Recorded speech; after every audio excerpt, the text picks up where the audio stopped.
नमस्कार, आप देख रहे हैं विपक्ष ऑलवेज विद दम। मैं हूं परवीन शेख। लीगल बैटल में फंसे केजरीवाल को हाईकोर्ट से बड़ा झटका लगा। मोदी डिग्री पर दाखिल याचिका खारिज कर दी गई। इस बीच गुरुओं के अपमान को लेकर आतिशी भी फंस चुकी हैं। उनके खिलाफ बड़े एक्शन की मांग की गई है। एक्शन तो पंजाब के सीएम भगवंत मान के खिलाफ भी हुआ है। भगवंत मान को अकाल तख्त के जत्थेदार के सामने पेश होना पड़ा। भगवंत मान पर सिख समुदाय की भावनाओं को आहत करने वाले बयान देने और सिख रहत मर्यादा का उल्लंघन करने का आरोप है। साथ ही आम आदमी पार्टी की सांसद स्वाति मालीवाल ने भी सीएम मान के खिलाफ सनसनीखेज खुलासे किए हैं। दिल्ली से पंजाब तक आम आदमी पार्टी चौतरफा गिर चुकी है। चौतरफा तो ममता बनर्जी भी गिर गई हैं। केंद्रीय एजेंसियों से टकराकर टीएमसी चीफ इस वक्त बैकफुट पर हैं। कोर्ट से ग्राउंड तक ममता के खिलाफ बड़ा बवंडर खड़ा हो गया है। एसआईआर की चुनौतियों से जूझ रही ममता को अब ईडी ने भी बड़ी मात दी है, जिससे बंगाल चुनाव से पहले ही सड़क फाइटर ममता की हेकड़ी निकल गई है। इन मुद्दों पर चर्चा के लिए स्टूडियो मौजूद हैं कैपिटल टीवी के editor in chief doctor Manish Kumar और एग्जीक्यूटिव एडिटर राजीव कुमार। आप दोनों का बहुत बहुत स्वागत है। धन्यवाद। डॉक्टर साहब, दिल्ली से निपटे केजरीवाल क्या अब पंजाब से भी जाने वाले हैं? जिस तरह से भगवंत मान को जत्थेदार के सामने पेश होना पड़ा इस पूरे मामले में।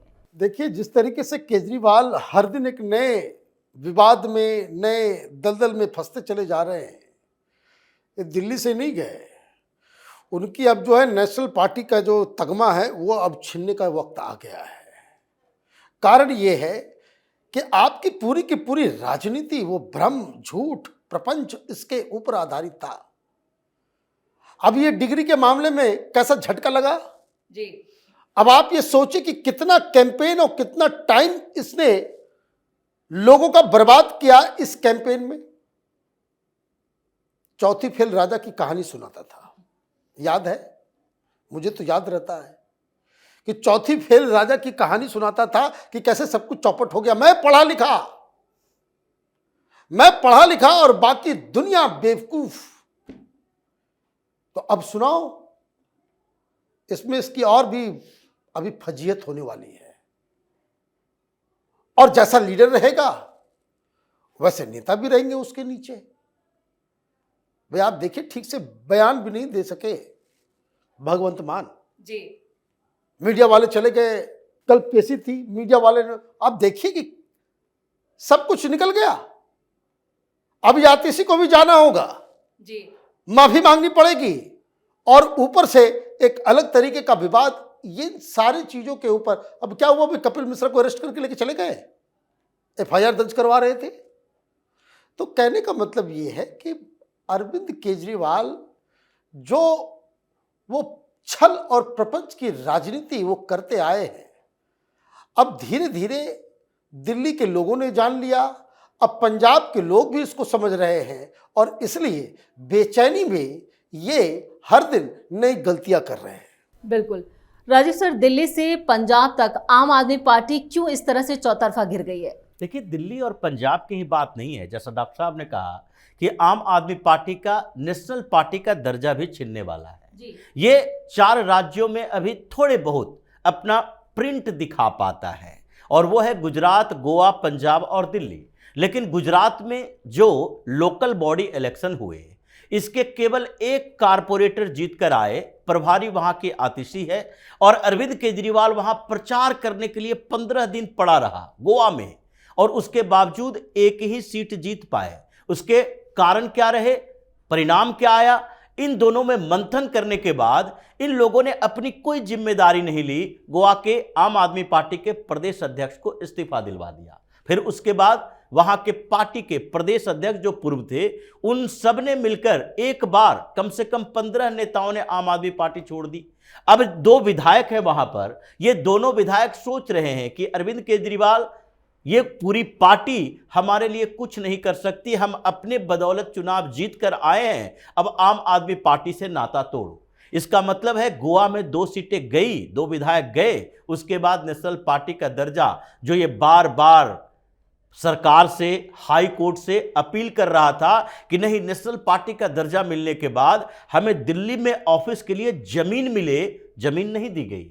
इसीलिए नहीं दी गई क्योंकि नेशनल पार्टी का दर्जा दिए जाने के बाद अगर जमीन दे दी जाती है दिल्ली के अंदर और वो अपना ऑफिस खुद के पैसे से बनाता है तो फिर वापस नहीं लिया जाएगा। अगर सरकार एक ऑफिस का स्पेस देती है तो उसके बाद जैसे ही आपका दर्जा खत्म होता है आपसे वो छीन लिए जाते हैं ऑफिस भी। जैसा कि इनको जो दी गई है ऑफिस, वो पहले कभी एनसीपी के ऑफिस रहा करता था, शरद पवार की पार्टी के, जब वो नेशनल पार्टी बने थे, बिहार में जीते, नॉर्थ ईस्ट में जीते, तो इस कारण से आम आदमी पार्टी का नेशनल पार्टी का दर्जा खत्म होगा, वो ऑफिस भी छीन जाएगी। गुजरात में वही स्थिति चल रही है। इस बीच भगवंत मान को लेकर कई बार गुजरात गए, लेकिन गुजरात में असर दिखाई नहीं पड़ रहा। आम आदमी पार्टी के अंदर विद्रोह बगावत और भी बढ़ती जा रही है केजरीवाल के नेचर के कारण। अब इनके ऊपर फिर से ईडी ने एक्शन लेना शुरू कर दिया। ये कोर्ट का झटका डिग्री विवाद में तो लगा ही, लेकिन ईडी एक और याचिका लेकर पहुंची दिल्ली हाई कोर्ट में। दिल्ली हाई कोर्ट में सुनवाई हुई इस बात को लेकर कि शराब घोटाले में क्यों ना अरविंद केजरीवाल, मनीष सिसोदिया के जमानत को कैंसिल किया जाए, फिर से इसे जेल भेजने की तैयारी है। 1 महीना का समय दिया गया है, नोटिस दी गई है, क्योंकि आम आदमी पार्टी के तरफ से जो वकील गया था उसने कहा कि हमारे सीनियर एडवोकेट उपस्थित नहीं है, तो अभी हमें कुछ और वक्त चाहिए। इन लोगों को वक्त अलग अलग कारणों से चाहिए, क्योंकि अब जमानत पर सुनवाई हो रही है। अब इस बीच पंजाब में चुनाव से पहले जिस तरीके से भगवंत मान, उसकी पूरी पार्टी पंजाब के अंदर गिरी हुई है, आतिशी मार्लेना लापता हो गई है उस विवाद के बाद, और उसको ढूंढा जा रहा है पंजाब में कि हर गुरुद्वारे में जाकर माफी मांगो, क्योंकि आम आदमी पार्टी के ऊपर बड़ा दबाव है कि अगर गुरुद्वारों से जारी होना शुरू हो गया तुम्हारे खिलाफ फरमान, तो फिर 10-15 सीटों पर भी मुश्किल हो जाएगी जीतना।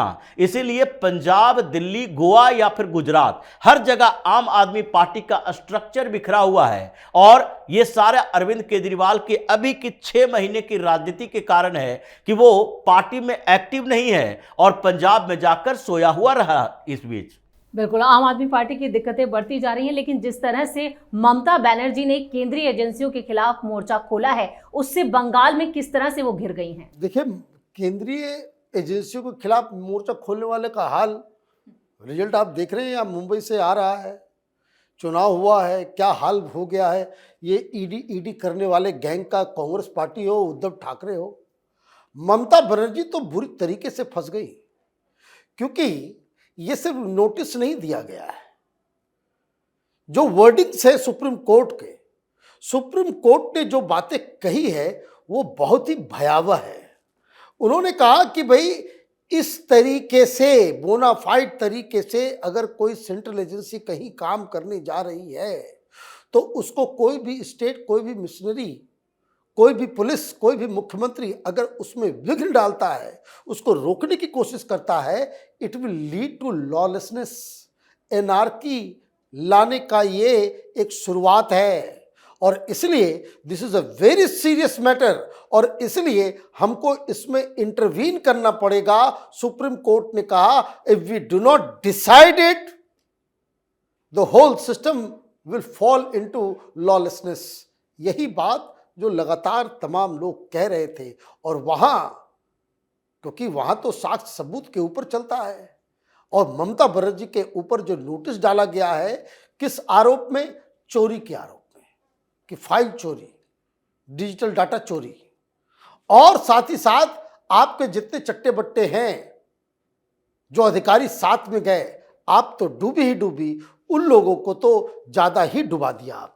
बिल्कुल, बहुत बड़ा सेटबैक लगा है ममता बनर्जी को। लेकिन राजीव सर, जिस तरह से ईडी बनाम ममता का ये जो पूरा मामला है, इसमें उनकी जो रणनीति है और जिस वो सड़क फाइटर के तौर पर जानी जाती थी, क्या वो सब उन्होंने खुद ही अपने आप को एक्सपोज कर दिया, अपनी कमजोरियों को? देखिए, ममता बनर्जी कभी भी सड़क फाइटर नहीं रही है।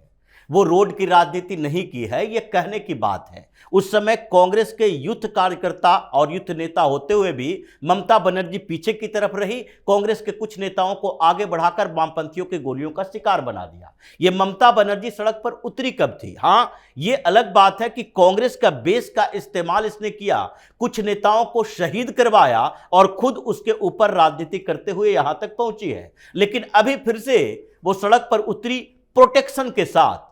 सुप्रीम कोर्ट में कहा जा रहा है कि नहीं, ममता बनर्जी चीफ मिनिस्टर के तौर पर नहीं गई थी, पार्टी के अध्यक्ष के तौर पर गई थी। तो पार्टी के अध्यक्ष होने के कारण डीजीपी उसके पीछे आया, पार्टी के अध्यक्ष होने के कारण कमिश्नर उसके पीछे आया।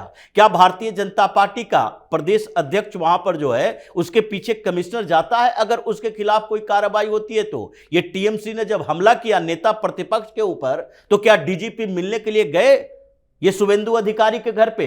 लेकिन ये स्थिति पैदा हुई और इसके कारण सुप्रीम कोर्ट ने इंटरवेन किया।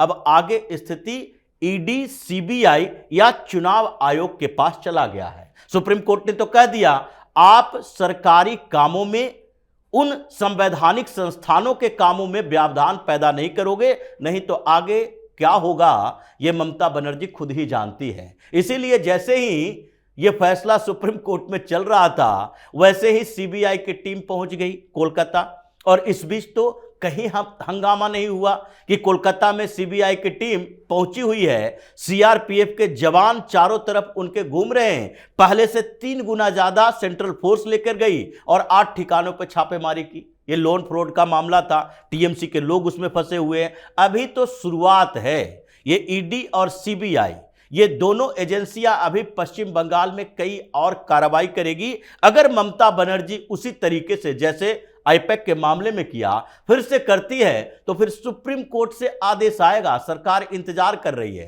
कि कानून व्यवस्था और कानून विरोध, ये दोनों के बीच जब जंग चल रहा है तो सुप्रीम कोर्ट को भी कभी कभी भूमिका निभानी चाहिए। ऐसे तो भूमिका निभाती नहीं है। पोस्ट पोल वायलेंस पे सुप्रीम कोर्ट चुप्पी साधे रही और मणिपुर में जैसे ही हंगामा शुरू हुआ स्वतः संज्ञान ले लिया सुप्रीम कोर्ट ने। तो ऐसी स्थितियों में केंद्र सरकार थोड़ा सा वेट एंड वॉच की नीति अपनाए हुए है। पहले सुप्रीम कोर्ट ये सुनवाई पूरी कर ले और केंद्रीय एजेंसियां वहां पर काम करती रहेगी और चुनाव आयोग सख्ती बरतता रहेगा। राजीव साहब, इस तमाम जानकारी के लिए और सटीक विश्लेषण के लिए आप दोनों का बहुत बहुत धन्यवाद। कई घोटालों में फंसे केजरीवाल की सियासत अब पूरी तरह से कमजोर नजर आ रही है। उनकी पार्टी की गुटबाजी और कानून का शिकंजा उन पर कसता दिख रहा है। वहीं गुरुओं के अपमान के मामले ने भी आम आदमी पार्टी को बड़े संकट में डाल दिया है। संकट में तो ममता बनर्जी भी फंस चुकी है। पहले चुनाव आयोग, अब ईडी के खिलाफ मोर्चा खोल के ममता ने अपनी रणनीति और कमजोरी दोनों को खुद एक्सपोज कर दिया है। इस खास शो में इतना ही। वीडियो कैसा लगा कमेंट करके अपनी राय जरूर दें। वीडियो को लाइक करें, शेयर करें और कैपिटल टीवी को सब्सक्राइब जरूर करें। धन्यवाद।